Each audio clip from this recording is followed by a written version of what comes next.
মসজিদে চলে যায়, হুজুরের কাছে পরামর্শ নিচ্ছে। হুজুর, আজকে 2 দিন যাবত আমার মেয়ে রুমের মধ্যে কে জানি কান্নাকাটি করতেছে। হুজুর গো, আমাদের রাত্রেবেলা খুব ভয় হয়। হুজুর বলতেছে, আমার নিজের কানে যদি এই চিৎকারের আওয়াজটা আমি না শুনি, তাহলে আমি কিছুই বলতে পারবো না। 3য় দিন ইমাম সাহেব সহ চলে গেলেন সেই বাড়িতে। রাত্র যখন গভীর হয়ে যায়, ইমাম সাহেব সেই রুমের সামনে যায়। এবার রুমের সামনে যাইয়া দেখতেছে, এই গতকালকের মতন হাউমাউ করে রুমের ভিতরে করুণ সুরে কান্না করতেছে। এবার আল্লাহওয়ালা ইমাম সাহেব, বুজুর্গ মানুষ, বলতেছে, ভাই, এইটা কোনো মানুষের কান্নার আওয়াজ না, এইটা কোনো জিনপুরীর কান্নার আওয়াজ না, এটা হচ্ছে আল্লাহ তাআলার রহমতের ফেরেশতাদের কান্নার আওয়াজ। আল্লাহু আকবার। Sunnah of Madina, the Islamic YouTube channel.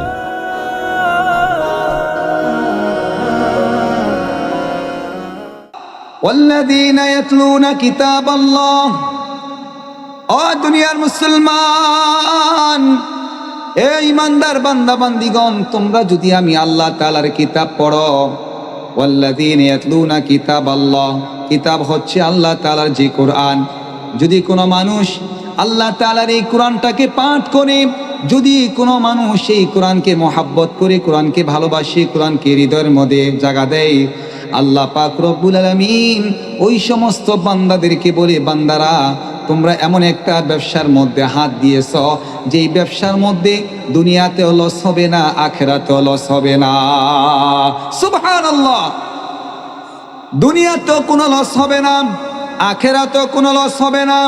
তাহলে আমরা যদি কোরআন তেলাওয়াত করি, কোরআন পাঠ করি, যদি মাহে রমজান ব্যতীত অন্যান্য মাসে যদি আমি আর আপনি সেই কোরআন তেলাওয়াত করি, তাহলে এই কোরআন তেলাওয়াত করতে গিয়ে আমার আপনার আমলনামায় প্রত্যেকটা হরফের বিনিময় আল্লাহ পাক রব্বুল আলামিন 10টি করে নেকি দান করবেন। আল্লাহ পাক রব্বুল আলামিন বলেন, বান্দা, আর যদি মাহে রমজান মাসে তোমরা কোরআন তেলাওয়াত করো, তাহলে আমি আল্লাহ পাক রব্বুল আলামিন তোমাদের প্রত্যেকটা হরফের বিনিময় আমি 10 থেকে 7 গুণ বাড়িয়ে দেই। জোরে বলি সুবহানাল্লাহ। আল্লাহু আকবার। আমার ভাইরাম, আমার বন্ধুরাম, যারা কোরআন পাঠ করবেন, যারা কোরআনের সাথে সম্পর্ক রাখবেন, আল্লাহ পাক রব্বুল আলামিন তাদেরকে দুনিয়াতে এমন সম্মান দান করেন, পৃথিবীর আর কোনো মানুষ এত সম্মান পায় না। আমাদের রাষ্ট্রনায়ক এত সম্মান পাবে না। আল্লাহ তাআলা কোরআনের কারীমের কারণে যারা কোরআনকে মহাব্বত করে, তাদেরকে এত সম্মান দান করে। আমার বাংলাদেশের অসংখ্য কোরআনে হাফেজ, তারা বিশ্ব মানচিত্রে, তারা প্রতিযোগিতার মাধ্যম দিয়ে এই বাংলাদেশের নাম অনেক উপরে নিচে, কথা বলেন ঠিক কিনা? আমার মুসলমান ভাইরা, আজকে তাদের এত সম্মান কেন? এত সম্মান কেন? তারা এই কোরআনটাকে মহাব্বত করেছে, ভালোবেসেছে, এই জন্য আল্লাহ তাআলা তাদেরকে এত সম্মান দান করেন। আল্লাহ রাসূল সাল্লাল্লাহু আলাইহি সাল্লাম বলেন, খায়রুকুম মান তাআল্লামাল কুরআনা ওয়া আল্লামা। আল্লাহ তাআলা বলেছেন, সবচেয়ে উত্তম ব্যক্তি হচ্ছে তারা যারা দুনিয়াতে কোরআন শিক্ষা করে এবং অপরকে কোরআন শিক্ষা দেয়। জোরে জোরে বলি সুবহানাল্লাহ। এত সম্মান কেন দিয়েছেন এ দুনিয়ার মুসলমান? এত সম্মান কেন দিয়েছেন? আল্লাহ রাসূল সাল্লাল্লাহু আলাইহি সাল্লাম বলেছেন, কোন মাদ্রাসার ছাত্র যদি, তালেবুল ইলম যদি রাস্তা দিয়ে হেঁটে যায়, আল্লাহ পাক রব্বুল আলামিনের রহমতের যেই ফেরেশতারা আছে, এই ফেরেশতারা তাদের নূরের পাখাগুলা জমিনের মধ্যে বিছিয়ে দেয়।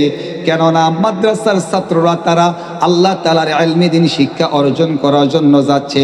আল্লাহ পাক রব্বুল আলামিন ফেরেশতাদেরকে বলে, ও ফেরেশতারা, তোমরা যাও, দেখো না আমার মাসুম বান্দারা মাদ্রাসায় ইলমে দ্বীন শিক্ষা অর্জন করার জন্য যাচ্ছে, তাদের পাটা যেন জমিনের মধ্যে না লাগে, তাদের পাটা যেন তোমাদের নূরের পাখার মধ্যে লাগে। জোরে বলি সুবহানাল্লাহ। আল্লাহু আকবার।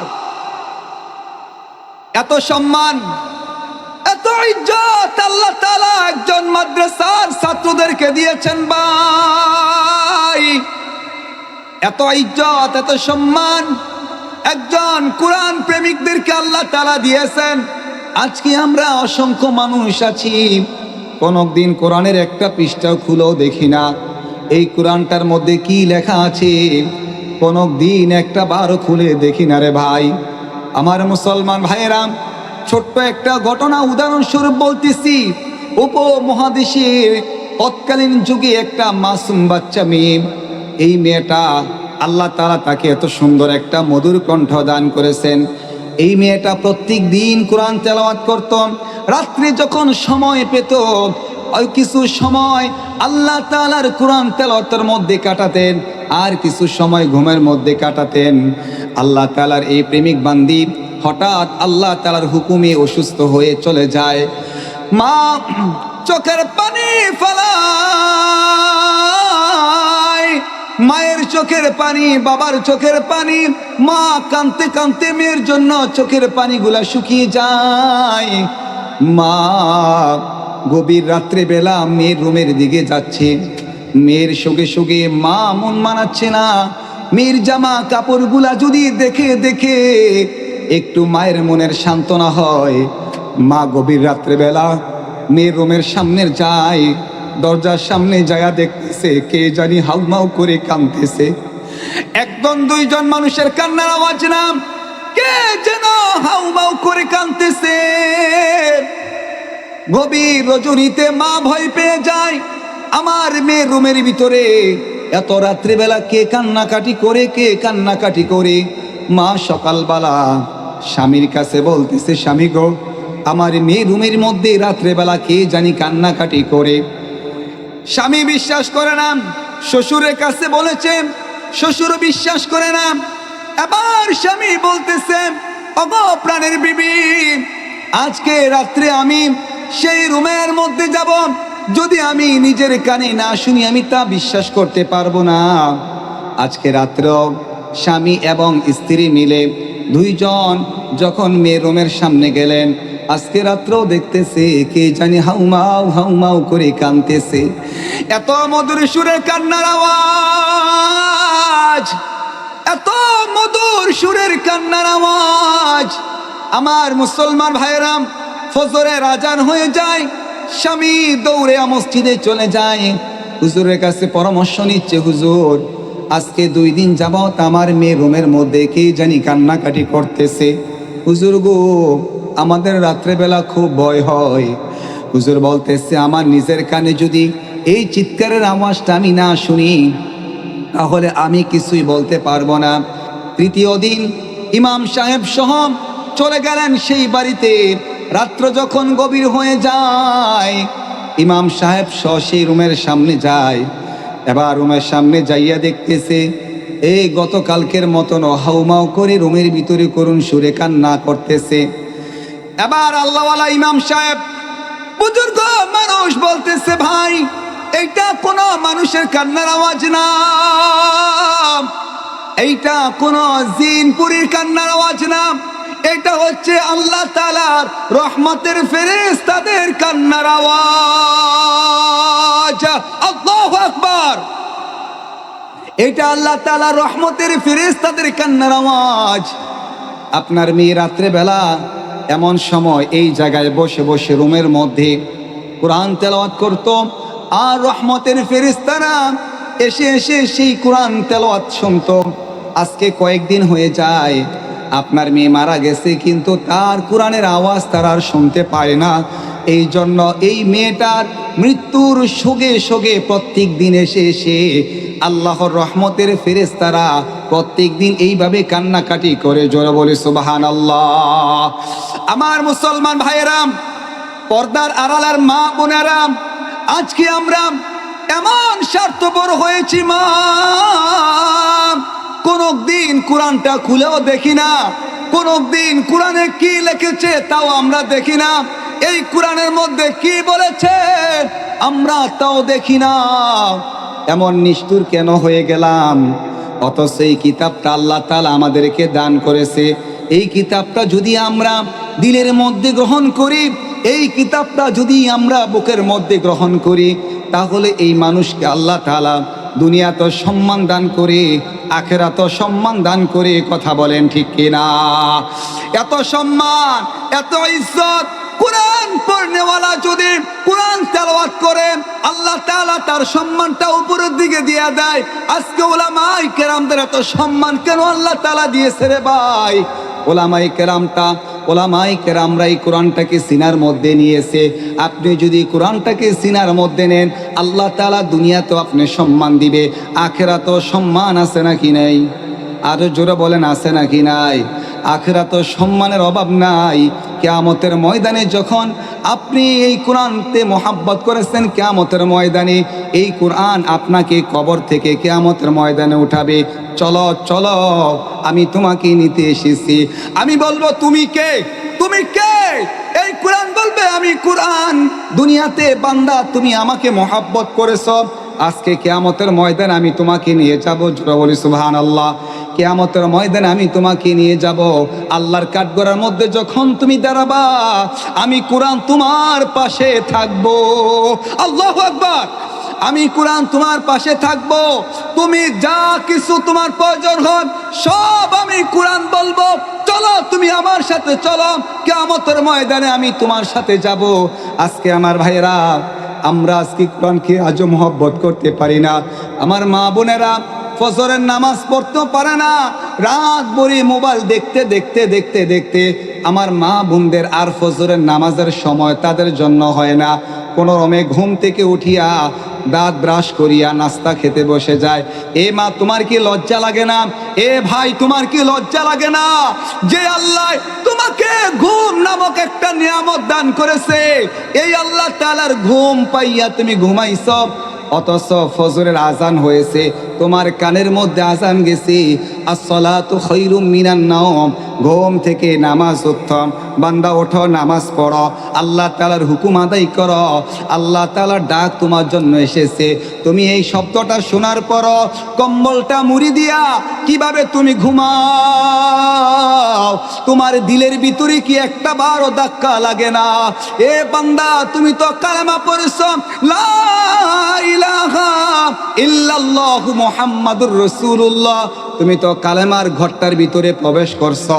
এই কালেমার ঘরের ভিতরে যেহেতু প্রবেশ করেছ, তোমার তো এখন দুনিয়াবি চিন্তা পড়ে, আখেরাতের চিন্তা আগে। তুমি ফজরের নামাজ পড়ো, ফজরের নামাজ পড়িয়া দুনিয়াবি কাজে নেমে যাও। আবার যখন জোহরের ওয়াক্ত হয়ে যাবে, তুমি তো কালেমার মধ্যে প্রবেশ করেছ। এ বান্দা, আবার জোহরের নামাজ কালেমার ভিতরে আছে। তুমি এই কালেমার মধ্যে যখন প্রবেশ করেছ, জোহরের আজান যখন মুয়াজ্জিন সাহেব দিয়েছে, তুমি জোহরের নামাজ আদায় করো।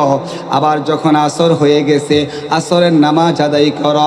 আল্লাহ রাসূল সাল্লাল্লাহু আলাইহি সাল্লাম বলেছেন, কেউ যদি এইভাবে 5 ওয়াক্ত নামাজ ওযু করে আদায় করে, আল্লাহ তাআলা তার যত সগীরা গুনাহগুলো আছে, ছোট মোটো যত গুনাহ আছে, আল্লাহ তাআলা এই ইবাদতের কারণে তার সমস্ত গুনাহগুলো মাফ করে দেয়। সুবহানাল্লাহ।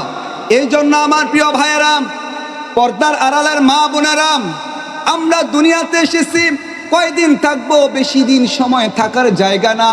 এইটা আখিরাতের বাজার করার জন্য আসছি। যতটুকু সময় পাবো ওই আল্লাহ তাআলার ইবাদত করো।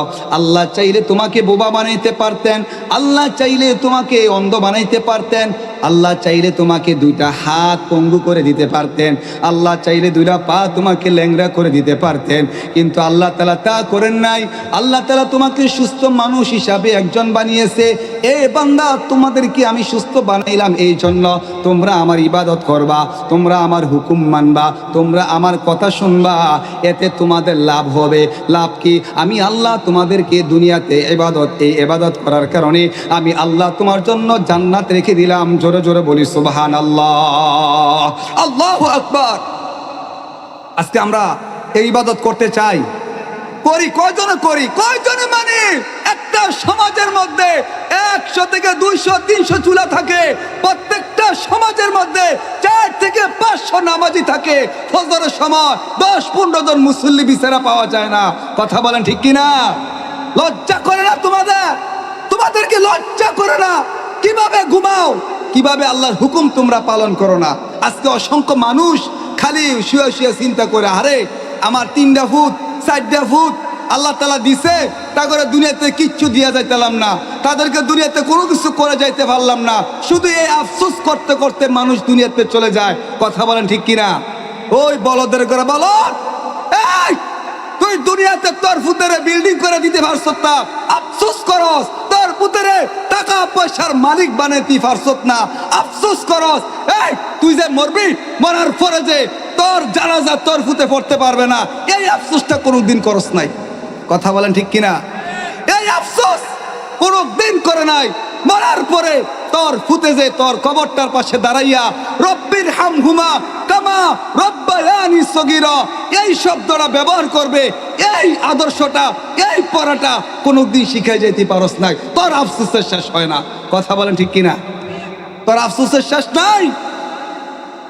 টাকা পয়সার মালিক বানাইতে পারছে না, আফসোস। পুতেরে যদি আমি ইলমে দ্বীন শিক্ষা অর্জন করে যাইয়া তাকে যদি আমি সৎ মানুষ বানাইয়া দিয়া যাইতে পারি, তাকে যদি আমি নামাজি বানাইয়া দিয়া যাইতে পারি, তাহলে আমি বাবা হব সার্থক। সন্তানকে আমি কোটিপতি বানাই দিয়ে যাওয়া এটা আমার স্বার্থ না। আমি যদি আমার সন্তানকে ইলমে দ্বীন শিক্ষা দিয়ে যাইতে পারি, আদর্শ সন্তান বানিয়ে দিয়ে যাইতে পারি, আমি যদি আমার সন্তানকে একজন ভালো মানুষ বানিয়ে দিয়ে যাইতে পারি, নামাজি বানিয়ে দিয়ে যাইতে পারি, কোরআন পড়নেওয়ালা বানিয়ে দিয়ে যাইতে পারি, তাহলে আমি বাবা হচ্ছি সার্থক। কথা বলেন ঠিক কিনা? আমি বাবা সার্থক। আমি মারা যাওয়ার পরে আমার সন্তান মসজিদে 5 ওয়াক্ত নামাজ পড়ে পড়ে আমার জন্য দোয়া করবে, রব্বির হামহুমা কামা রব্বায়ানি সগীরা, রব্বির হামহুমা কামা রব্বায়ানি সগীরা। আল্লাহ, আমার মা আমার বাবা শিশুকালে যেইভাবে আমাকে লালন পালন করেছে, আমাকে কষ্ট দেয় নাই, আল্লাহ আমার বাবা মা তোমার হাতে আছে, আমার বাবা মাকে তুমি ওইভাবে কষ্ট দিও না। সুবহানাল্লাহ। এর চার বড় দোয়া কি হয় বলেন? এর চার বড় দোয়া আছে?